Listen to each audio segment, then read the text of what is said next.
J'ai procédé à engueuler les policiers pendant près de 10 minutes. Il y avait à peu près 3 véhicules qui sont présentés. J'ai juste eu une contravention de 69 pour avoir déposé mon gars. Mais je pense qu'ils ont compris que la société est présentement sous haute tension. D'ailleurs, je les remercie de ne pas m'avoir mis les menottes parce que je leur ai crié jusqu'à la toute fin quand je quittais avec la contravention de 69 $. J'ai dit « Allez travailler! » Je criais au bout de mes poumons parce que j'étais en crise.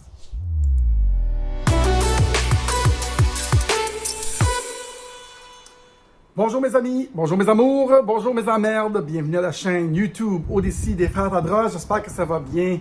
Le titre de la capsule s'appelle « Stop la dissidence, arrêtez-moi avant que je fasse quelque chose et qu'il soit trop tard. » Bougez pas, bougez pas.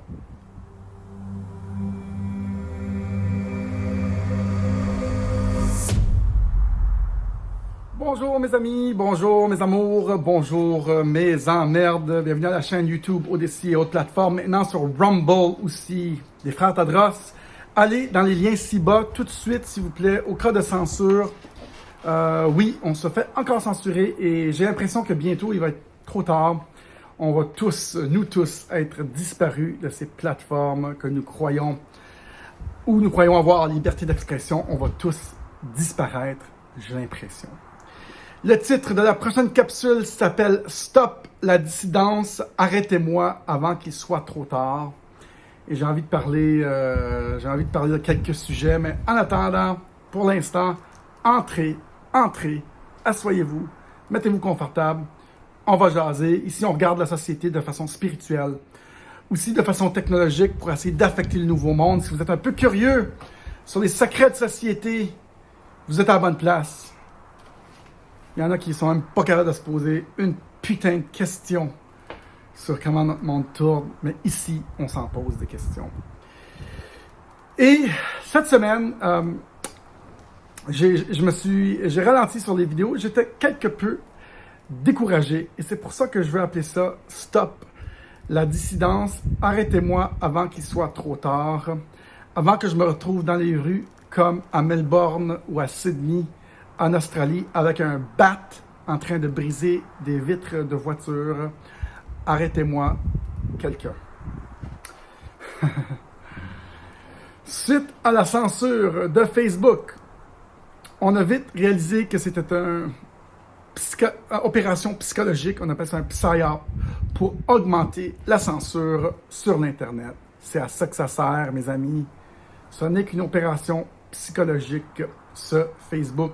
Ils vont augmenter les mesures de censure sur les grands réseaux de technologie. C'est pour ça que je vous dirais rapidement, joignez-vous à mes autres chaînes, envoyez-moi votre courriel, il y a une liste ci-bas pour rester en contact. Faites-le vite. J'ai l'impression qu'on va tous disparaître bientôt. Ils vont tous nous chasser. La raison pourquoi j'ai dit arrêtez-moi quelqu'un, je vais vous lire un petit proverbe. Les grands peuples se reconnaissent à la qualité de leurs dissidents. Tu sais, j'ai l'impression qu'on riait beaucoup en début de pandémie des gens qui écrivaient moins bien, des gens qui défendaient leurs droits et libertés, des gens qui parlaient un peu moins bien. Tu sais. Aux États-Unis, c'est peut-être plus des rednecks, des gens qui font un petit peu des fautes d'orthographe. Mais il s'avère que, tu sais, on avait raison. Puis ces gens-là, même s'ils n'ont pas l'éducation du système, si on veut, peut-être qu'on fait des fautes.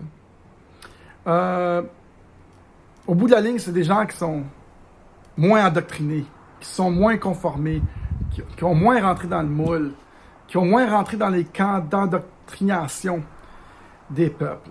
Et ces camps-là ne nous ont pas enseigné c'est quoi les cours Nuremberg. C'était quoi qui s'est passé à Nuremberg il y a 75 ans quand ils ont fait des tests expérimentaux sur les gens contre leur gré? Ils nous ont jamais enseigné ça à l'école. Hein? Mais ces gens-là qui faisaient peut-être des fautes quand ils conjuguaient des mots en français, eux, ils l'ont appris tout seuls. C'est quoi la cour Nuremberg? Qu'est-ce qui s'est passé là-bas? Aussi, ces gens-là ont fait leurs propres recherches, ils ont étudié nos droits constitutionnels, hein, tous les droits qu'on a pour se défendre, puis comment la fondation des pays ont eu lieu. On a appris des choses sans que le système qui nous endoctrine nous l'enseigne. Comme par exemple, aux États-Unis, ils sont battus contre les Anglais, ils ont créé la Constitution pour ne plus jamais, jamais vivre une tyrannie. Et de là est arrivée leur Constitution pour vivre libre. Et c'est encore jusqu'à aujourd'hui un des pays les plus libres. Mais leur Constitution préserve de beaucoup de façons, et la façon que le pays est fait, les droits et libertés, le port d'armes aussi. Il y a beaucoup d'amendements là-dedans qui sont cruciales, qui sont hyper importants, que les gens qui réfléchissent pas, ont pas pensé à ça. Non, non. Les armes, c'est juste dangereux, puis il y a des tueries dans les écoles. Bon. Second amendement, hein, ici, on nous enlevait tous nos armes, puis quand les policiers vont venir nous battre, comme qu'ils font en Australie, on n'aura rien pour se défendre. C'est pour ça que j'ai dit, arrêtez-moi quelqu'un avant qu'il soit trop tard. Oui, j'ai eu des rêves lucides cette semaine, d'être un petit peu plus guérilla, une vraie vigile, une vraie commando, là, des forces, de mettre une jacket là, en patch de guerre. J'ai pensé à ça, en camouflage. Là. J'ai pensé à ça cette semaine. J'étais un petit peu outré parce que j'ai eu quelques tickets en véhicule. J'ai passé une lumière jaune, on m'a intercepté. Après ça, j'avais été un petit peu trop vite dans une zone de 50, 70, 71. C'est un piège. Et là, la deuxième journée, lundi, mardi, et là, mercredi, je dépose mon gars à Saint-Bruno pour aller à l'école, évidemment. Et encore un autre policier, 3 jours de suite, m'interpelle pour avoir déposé mon garçon sur la rue où est-ce que j'étais pas supposé, apparemment. Et là, j'en avais eu à peu près jusque-là. Et c'est pour ça que j'ai dit « Arrêtez-moi quelqu'un ». Vous connaissez bien, j'ai fait un spectacle qui a duré à peu près 10 minutes. C'était de toute beauté. Et j'ai procédé à engueuler les policiers pendant à peu près 10 minutes. Il y avait à peu près 3 véhicules qui sont présentés. J'ai juste eu une contravention de 69 $ pour avoir déposé mon gars. Mais je pense qu'ils ont compris que la société est présentement sous haute tension, incluant moi, et que leur contravention inutile était suffisante. Et moi, j'en avais eu mon casse. D'ailleurs, je les remercie de ne pas m'avoir mis les menottes parce que je leur ai crié jusqu'à la toute fin, quand je quittais avec la contravention de 69 $. J'ai dit « Allez travailler! » Je criais au bout de mes poumons parce que j'étais en crise de cette autorité, ce contrôle hors contrôle. C'est pour ça que je dis « Arrêtez-moi avant qu'il soit trop tard. » Depuis ce temps-là, je me suis calmé. Et j'ai réalisé plusieurs choses. Pour être un vrai dissident, il ne faut pas se mettre dans le trouble. Il faut connaître la loi, connaître tout ce qui se passe et savoir les contourner. Parce que les gens les plus intelligents, ils connaissent le système et savent bien le détourner. Et donc, je vous dirais, mettez-vous pas dans le trouble. Faites pas des choses qui ne sont pas dans vos droits. Faites rien d'illégal, ça vaut pas la peine. Ça vaut pas la peine. J'ai envie de vous dire que la technologie gagne toutes les guerres. Plusieurs d'entre nous se retrouvent sur Signal, Telegram, Odyssey, Rumble. Il va falloir tous y aller. Parce que je crois que sur les grandes plateformes, on va bien nous endoctriner, bien rendre tout le monde conforme, nous mettre dans une petite boîte. Tous ces beaux discours qu'on a, on ne pourra plus les avoir, je crois, bientôt. Et je crois que le pire reste à venir. Malheureusement, je suis un peu défaitiste aujourd'hui, mais la technologie gagne toutes les guerres et c'est pas une cause perdue. C'est loin d'être perdu, mesdames et messieurs. Cette cause-là n'est pas perdue. La technologie peut cuire un steak le steak d'un homme, mais la technologie peut aussi cuire un homme. Et donc, j'ai envie de vous dire, ça dépend juste de l'intention derrière la technologie, mais en soi, les technologies ont toujours gagné toutes les guerres. Les technologies sont toujours à la fine pointe de l'innovation des humains. Les technologies créent des nouvelles ressources. Là où il n'y avait pas d'abondance, de la rareté, on a créé de l'abondance avec la technologie. La technologie, c'est toujours ça qui nous rend, qui crée de l'abondance, qui crée des solutions, qui crée de l'argent, comme la crypto-monnaie présentement. Ceux qui pensent que ça va juste disparaître ou que c'est pas une bonne chose, c'est pas vrai.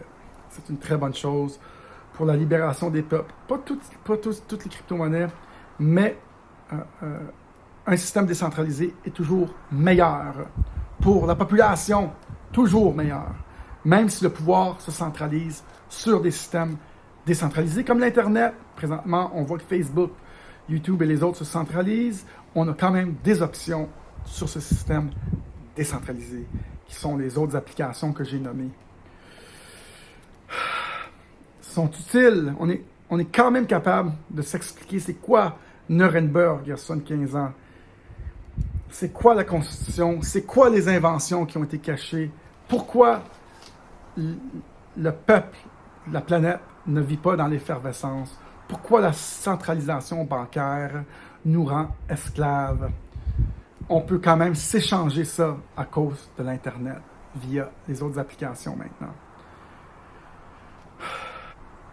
J'ai envoyé une lettre, je trouvais qu'il y avait beaucoup d'injustice. Je me sens un petit peu pris, j'avoue, avec tout ce qui se passe. J'ai beaucoup d'inconfort suite au programme de vaccination forcée. Et je trouvais qu'il y avait beaucoup d'injustice. Et j'ai écrit une lettre à un prisonnier sous haute sécurité en Arizona. Un monsieur qui s'appelle Ross Albright. Et lui, c'est un innovateur, un jeune. Il y a 8 ans, il a créé un site web qui s'appelait Silk Road. Et il s'est fait emprisonner 2 sentences à vie, plus 40 ans, pour avoir inventé un site avec Bitcoin. Et moi, je célèbre le fait qu'il était un dissident très tôt. Malheureusement, ils ont pris ce site-là pour vendre de la drogue. Il a créé un marketplace un peu, une place où les gens pouvaient échanger avec Bitcoin dans le début. Et bref, lui, vu que c'était le fondateur, il n'a pas fait de crimes violents, rien. Il a fait un speech dernièrement, puis j'ai trouvé que c'était touchant, et je lui ai écrit une lettre à ce prisonnier parce que je trouvais que c'était injuste. Et j'espère qu'il va lire la lettre et qu'il soit libéré bientôt. Ce qu'il a fait comme argent a été vendu dans un encan. Ils ont vendu, je pense, 30 000 bitcoins il y a plusieurs années. Donc, les profits de ça ont été vendus. Je connais la personne qui a acheté ces bitcoins-là.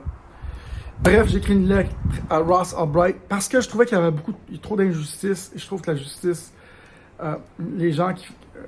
ça m'a fait du bien de faire ça. J'ai envoyé une lettre, j'ai écrit une lettre, j'ai envoyé. En espérant essayer de retrouver de la justice avec mes propres actes, vous comprenez? Bref, la dissidence est bonne. Avant qu'on se retrouve comme l'Australie, je ne sais pas si on va se retrouver là, dans les rues, avec des battes de baseball. Arrêtez-moi avant qu'il soit trop tard. Je ne suis pas un être agressif ni violent, et je ne veux pas l'être, et je ne suis pas hors la loi, à part un ticket de lumière jaune ou autre. Des fois, je suis un petit peu trouble sur la route avec mon véhicule, mais je suis pas une personne qui se crée des troubles légaux. Mais arrêtez-moi avant qu'il soit trop tard, parce que cette situation-là m'exaspère. Et les dissidents, je vous dirais, continuez votre dissidence. Chris, oui, continuez-la, parce que la conformité, présentement, va pas nous amener bien loin. Et c'est tellement facile de se conformer présentement avec toute la pression que sur nous. C'est une des affaires les plus puissantes, la pression de groupe ou de société. Même dans les cours, Tout le monde suit le narratif, le grand narratif de société, qui est ce dangereux virus qui a frappé l'humanité. Ceux qui connaissent les deux tests, Asch Conformity Test et il y a le Pilgrim Experiment. Ces deux tests qui ont été faits de plusieurs années pour tester la conformité des gens. Et il s'avère que les gens sont ultra conformes quand il s'agit de leur père et de la société. Stop la dissidence. Il a fallu que j'écrive stop la conformité. Continuez la dissidence. Mais arrêtez-moi avant qu'il soit trop tard. À force de nous frapper dessus, la fuse sur le chaudron va sauter. Je suis maintenant plus calme, beaucoup plus calme. Mais cette semaine, j'avais des idées noires. Mesdames et messieurs, soyez sages, ne soyez pas trop dissidents, sortez pas trop de la société, mais tenons-nous ensemble pour battre cette tyrannie. On va trouver des solutions, mesdames et messieurs, avec la technologie. Je vous dirais, utilisons la technologie pour faire une guerre économique contre nos tyrans. Et je parle bien de Bitcoin. Achetez du Bitcoin et gardez-le au moins 4 ans. On a un cours là-dessus qui vous enseigne comment faire ça. Salut tout le monde. À la prochaine. Stop avant qu'il soit trop tard. Bye bye.